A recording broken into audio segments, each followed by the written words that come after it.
हामीले बनाइरहेको वेबसाइट अहिले यति बनेको छ। तपाईहरुलाई बुझ्नको लागि एकदम सजिलो होस्, कुनै कन्फ्युजन नहोस् भनेर हामीले वेबसाइट नीट, क्लीन र सिम्पल तरिकाले बनाइरहेका छौं। सिम्पल छ तर एट्र्याक्टिभ छ। सिम्पल भए पनि साइटमा हामीले कलर कम्बिनेसन राम्रो मिलायौं भने त्यो एट्र्याक्टिभ देखिन्छ। अब आज हामी यहाँ टेक्स्टको सट्टा इमेजलाई स्लाइड गराउँछौं र यहाँ एबीसी कम्पनीको ठाउँमा तपाईहरुले लोगो पनि राख्न सक्नुहुन्छ। लोगो बनाउने भिडियो मैले पहिले नै बनाइसकेको छु। त्यसपछि वेब डिजाइनर आकाश लोगो क्लिक गर्नु होला। त्यसपछि सर्च गर्नु भइसकेपछि यहाँ देख्न सक्नुहुन्छ हाउ टु अपडेट लोगो। यो फर्स्टमा आएको छैन भने तलपट्टि पनि हुन सक्छ।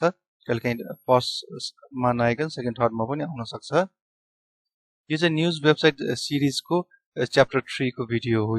यो मेरो च्यानलमा पनि हेर्न सक्नुहुन्छ। अब म इमेज सेलेक्ट गर्नको लागि pixabay.com भन्ने वेबसाइटमा आएँ। अब हामीलाई यो ग्रीन कलर छ ब्याकग्राउन्ड, यसलाई अब म्याच हुने व्हाइट कलर अथवा येलो टोन आउने कलरहरु राखौं। अब यो 3 जति इमेज लियौं, एउटा, 2 वटा, 3 वटा, फ्री डाउनलोड। हामी यो साइजको लिन्छौं अहिले। हाम्रो फोल्डरमा एचटीएमएल फोल्डरमा अलरेडी इमेजेस भन्ने छ। यहाँ अब यी इमेजेस भित्र पनि राख्न सक्नुहुन्छ अथवा स्लाइडर भन्ने न्यू फोल्डर पनि क्रिएट गर्न सक्नुहुन्छ। कहिलेकाहीँ अब इमेजेस भित्र थुप्रै फोटोहरु हुँदाखेरि चाहिँ यो अलिकति स्लाइडर भनेर राख्दाखेरि चाहिँ सजिलो हुन्छ, किनभने इमेजेस फोल्डर भित्र थुप्रै फोटोहरु भयो भने कहिलेकाहीँ स्लाइडरको इमेज छुटाउन गाह्रो हुन्छ। त्यसैले स्लाइडर बनाउनु भयो भने बेस्ट हुन्छ। अब यसलाई म 1 2 3 नै दिन्छु, सिम्पल नेम दिन्छु।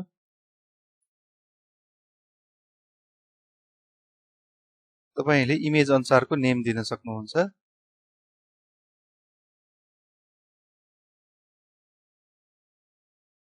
खास 1 2 3 भन्दा इमेज अनुसारको नेम दिनुभयो भने राम्रो हो प्रोफेसनली काम गर्दाखेरि। तर अहिलेको लागि म 1 2 3 नै दिन्छु, सजिलो। अब हाम्रो यो फोल्डर भित्र इमेजेसहरु सेभ भएको छ।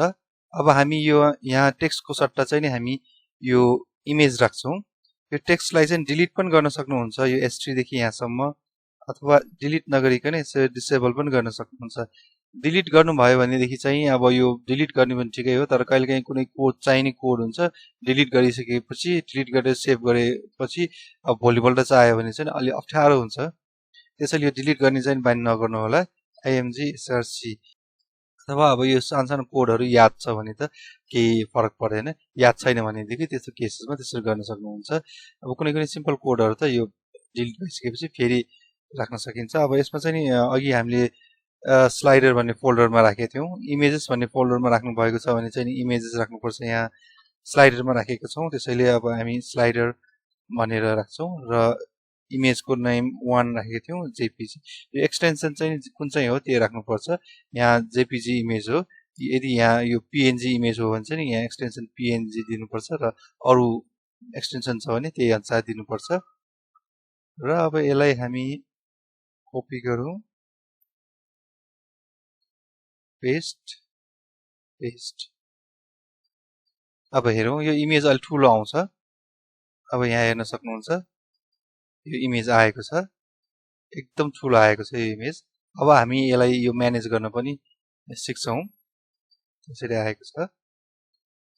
यसको स्पिड पनि कन्ट्रोल गर्न मिल्छ, तर अहिलेको लागि हामी यति मात्र गरौँ। इमेजको हाइट बिट कन्ट्रोल गर्नको लागि यो photopep.com यहाँ हेर्न सक्नुहुन्छ। यसमा पनि गर्न सक्नुहुन्छ अथवा फोटोशपमा पनि गर्न सक्नुहुन्छ। फाइल ओपन गर्नु होला। अब हामीले अघि स्लाइडर फोल्डर भित्र सेभ गरेका थियौं, यो तीनटै ओपन गर्दियौं। अब यसलाई क्रप गरौँ। फोटोशपमा पनि लगभग यही हो, फिक्स साइज। अब हामी यसलाई दियौं 1600 दियौं विड्थ। त्यसपछि हाइट यसलाई चाहिँ र यो विड्थ चाहिँ यो हाइट चाहिँ 450 मात्र राख्छौं। अब यसलाई इन्टर गर्दियौं, एक्सपोर्ट गर्नु होला। र तीनटै म अहिले भिडियो पज गरेर गर्छु। अब यहाँ हेर्न सक्नुहुन्छ। अब हामीले यहाँ मार्क्युको सट्टा जाभास्क्रिप्ट पनि राख्न सक्छौं। जाभास्क्रिप्टको पनि म देखाउँछु। अब यहाँ यतिको वेबसाइट भएको छ। अब यो पनि राम्रै देखिएको छ। यतिको वेबसाइट आफैले बनाएर लन्च पनि गर्न सक्नुहुन्छ। अब यसमा हामी मेन्युमा पनि आउँछौँ, मेन्युको एउटा पार्ट पनि बाँकी छ। अब यहाँ यो मार्क्यु राख्न चाहनुहुन्न, यो भन्दा नि एट्र्याक्टिभ राख्न चाहनुहुन्छ भने चाहिँ अर्को एउटा छ। यो एउटा वेबसाइट छ jssor.com। यो वेबसाइटमा गएर चाहिँ नि यस्तो एट्र्याक्टिभ स्लाइडरहरू लिन सक्नुहुन्छ। यो चाहिँ हाम्रो सिम्पल भयो, तर सिम्पल चाहिँ बेस्ट हुन्छ। तर लोडिङ हिसाबले चाहिँ मलाई सिम्पल नै ठिक लाग्छ, किनभने सिम्पल भयो भने चाहिँ लोडिङ पनि फास्ट हुन्छ र जुनसुकै ब्राउजरमा पनि यसले काम गर्छ र धेरै वर्षपछि पनि यसले काम गरिरहन्छ। तर तपाईँ अब अलि एट्र्याक्टिभ राख्न चाहनुहुन्छ भने यस्तो स्लाइडर अरू राख्न चाहनुहुन्छ भने यो राख्न सक्नुहुन्छ। जस्तै कि अब यसमा फ्री र पेड दुईटा छ। फ्री चाहिँ सिधैमा पाउन सक्नुहुन्छ। अब यसमा क्लिक गर्नु होला, यो चाहियो भनेदेखि चाहिँ। अब यसमा गेटमा क्लिक गर्नु होला, यो चाहिँ यस्तो छ। यसमा चाहिँ टेक्स्ट पनि आउँछ, यस्तो टेक्स्ट पनि आउँछ। गेटमा क्लिक गर्नु होला, डाउनलोड स्ट्यान्डर्ड कोड गर्नु होला र यहाँ डाउनलोड हुन्छ। यहाँ डाउनलोड भइसकेको छ, यसलाई एक्सट्र्याक्ट गरौँ। यो जाभास्क्रिप्ट चाहिँ तपाईँ आफै पनि गर्न सक्नुहुन्छ, आफैले बनाएर क्लाइन्टहरूलाई पनि दिन सक्नुहुन्छ, अथवा यो वेबसाइटबाट पनि कपी गर्न सक्नुहुन्छ। हुन्छ आफैले बनाउँदाखेरि चाहिँ टाइम धेरै लाग्छ, त्यही अनुसार क्लाइन्टहरूले फेरि पैसा पनि दिँदैन। अब मार्केटमा कम्पिटिसन पनि हुन्छ, त्यो अनुसार काम गर्नुपर्ने हुन्छ। आफैले बनाउँदाखेरि चाहिँ कहिलेकाहीँ चाहिँ अब यो जस्तो स्लाइडरहरू बनाउँदाखेरि पुरै वेबसाइट बनाउने टाइम र यो स्लाइडर एउटा बनाउने टाइम चाहिँ उस्तै उस्तै हुन्छ र क्लाइन्टले त्यो कुरा बुझ्दैन। क्लाइन्टले त छिटो र सस्तो खोज्छ। अब कोही अब बुझ्ने क्लाइन्ट छ भने चाहिँ अब जाभास्क्रिप्ट सिकेर पनि गर्न सक्नुहुन्छ। मेरो कुराले चाहिँ कन्फ्युज नहुनु होला। HTML सिक्नु होला, CSS सिक्नु होला, अनि त्यसपछि जाभास्क्रिप्ट चाहिँ नि यसरी यो साइटहरूबाट लिन सक्नुहुन्छ। अथवा इन्ट्रेस्ट लाग्छ भनेदेखि चाहिँ पुरै पनि सक्नुहुन्छ जाभास्क्रिप्ट। अब यो फोल्डर डाउनलोड भइसकेको छ। अब यहाँ एक्सट्र्याक्ट भएको हेर्न सक्नुहुन्छ। यो दुईटा जुन फोल्डर छ यसलाई चाहिँ म मुभ गर्छु, Ctrl+X चाहिँ Ctrl+C पनि थिच्न सक्नुहुन्छ। यो यहाँ मेन ठाउँमा राख्नुपर्छ, यहाँ राखेन भने चाहिँ आउँदैन। स्लाइडर छ, यो अब स्लाइडरको कोड हेरौँ। स्लाइडरभित्र यो standard.html भन्ने कोड छ। यो कोडको चाहिँ यहाँ कहाँदेखि कपी गर्नुपर्छ भन्दाखेरि यो स्क्रिप्ट जुन छ यहाँदेखि कपी गर्नु भए पनि हुन्छ। यहाँदेखि पुरै कपी गरेर यहाँ एन्डसम्म यो बडी आफ्टर बडी ओपनिङ हेर्न सक्नुहुन्छ। आफ्टर बडी ओपनिङदेखि यहाँ बडी क्लोजिङ अगाडिसम्म र यो कोडलाई हामीले हाम्रो वेबसाइटमा राख्छौँ। हामी अहिले यो मार्क्युको यो हटाउँछौँ अथवा हाम्रो रुल अनुसार हामी यसलाई डिसेबल गर्छौँ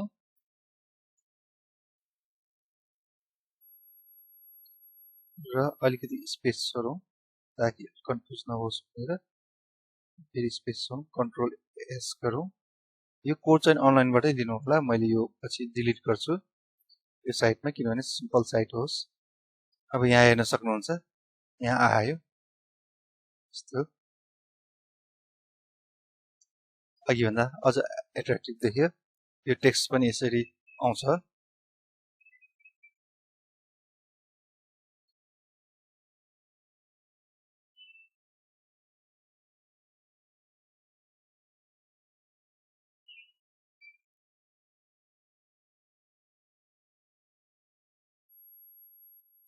अब यो स्लाइडरलाई एडिट गर्नु पर्यो भने चाहिँ यही कोडबाट एडिट गर्ने हो।